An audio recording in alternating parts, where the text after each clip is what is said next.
Mais je crois pas non plus à cette histoire-là. Autre question, Michel, qui vous a dit un jour, tu m'as bien regardé, moi vivant, tu ne retravailleras plus jamais à la télé, tu ne nous emmerdes pas et tu restes à ton poste, compris.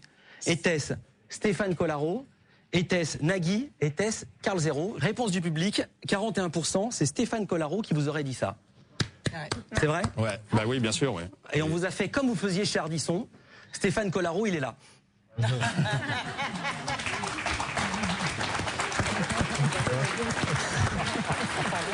Vous avez fait le coup tellement de fois. Stéphane Collaro qui est bien vivant et Malocena qui a fait de la télé après vous, Stéphane. C'est qu'en fait, moi vivant, on aurait plus dû le voir. Mais bon, je me souviens effectivement de Michel Malocena. C'était un de nos assistants il y a 25 ans. Le premier. Mais il était très gentil. C'était non pas très fut-fut, mais très gentil. Bon, c'est vrai. Il dit ça de vous aussi. Il dit que vous étiez très gentil. Non, mais attendez. Allez-y, Stéphane. Non, ce que je voulais dire, c'est que c'était un garçon très serviable, effectivement. Il venait quand même dîner chez ses infâmes patrons. Il le recevait même chez lui. Très gentil, un peu lèche-cul, mais très gentil. Bon, j'ai pas lu le bouquin. J'ai pas tellement l'intention de le lire, mais on m'a communiqué quelques échantillons qui sont quand même, bon, j'en ai retenu 2. Alors, d'après Monsieur Malocena, effectivement, vous alliez le dire, j'ai jamais été capable d'autre chose que de faire des calembours à 3 balles. Bon, moi, je suis d'accord, je veux bien. Mais j'ai vu le titre du bouquin, les animateurs. Alors, c'est un calembour à combien, Monsieur Malocena? 3 balles, 4 balles et demie? C'est pas mal. 2 balles 18,90. Ah ouais, c'est bien. Bon. Ok. Alors après, j'ai pris un deuxième exemple parce que celui-là, il est encore mieux. Bon, j'ai entendu aussi. Alors, d'après toujours Monsieur Malocena, l'infâme Stéphane Collaro, c'est-à-dire moi-même, voulait toujours se mettre devant les caméras, devant tout le monde et devant les caméras.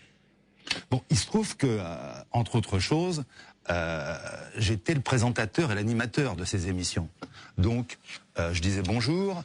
J'accueillais les invités, je faisais les enchaînements. Si j'en crois Monsieur Malocena, grand producteur de l'audiovisuel, il aurait été plus intelligent que je me mette derrière tout le monde. Non. Très pratique. Ouais. Non, mais très astucieux. D'ailleurs, mais ça peut faire un sketch pour Billard. Il fait référence à Yvan Incident. Ouais, Michel Malocena, attends. Emmanuel, d'abord Michel, ensuite Emmanuel. J'ai pas du tout l'intention de discuter. Je suis venu là. Oui, mais il peut répondre quand même, il peut vous entendre. Je suis venu là parce que j'habite à côté. Bon. Mais le truc, donc, Vandel, vous commencez dès maintenant, vous présentez votre émission en allant vous mettre derrière le public ou à la cave. Vous allez voir comme ça va être pratique. Non, mais si tel que c'est raconté dans le livre, Stéphane, je vais pas piquer une crise. J'ai entendu de qui se moque-t-on? Des éventuels lecteurs, ça c'est sûr. Mais je veux dire par là que quand on veut être méchant, faut pas être aussi bête. Bon, Monsieur Malocena, il a mangé grassement sur le dos de tous les animateurs, de tous les inventeurs, de tous les gens qui traînent maintenant dans la boue. Bon, alors aujourd'hui, il a quelques articles dans les journaux, il est invité dans quelques émissions de télévision. Bon d'accord, ça fait marrer la calomnie, la diffamation, ça fait toujours rigoler 2 minutes. Mais après... mais après, Michel, j'aimerais bien entendre. Non, mais après, Stéphane, j'aimerais bien entendre Michel Malocena. Laissez-moi finir, j'aurais fini. Après, le milieu de la télévision, comme beaucoup de milieux quand même où les gens sont des gens intelligents, professionnels, etc., c'est un milieu qui n'aime pas les renégats et les gens qui crachent dans la soupe. Et ce qui restera, M. Malocena, c'est un profond mépris. Donc, je lui en veux pas, mais je le plains. Allez, c'est tout. Non, mais restez là, Stéphane. Ça suffit pour moi. Michel. Ça suffit pour moi. Mais c'est pas très élégant. C'est pas très élégant. Et ce bouquin, il est élégant. Mais lis-le, Stéphane. Alors. Lis-le. Alors.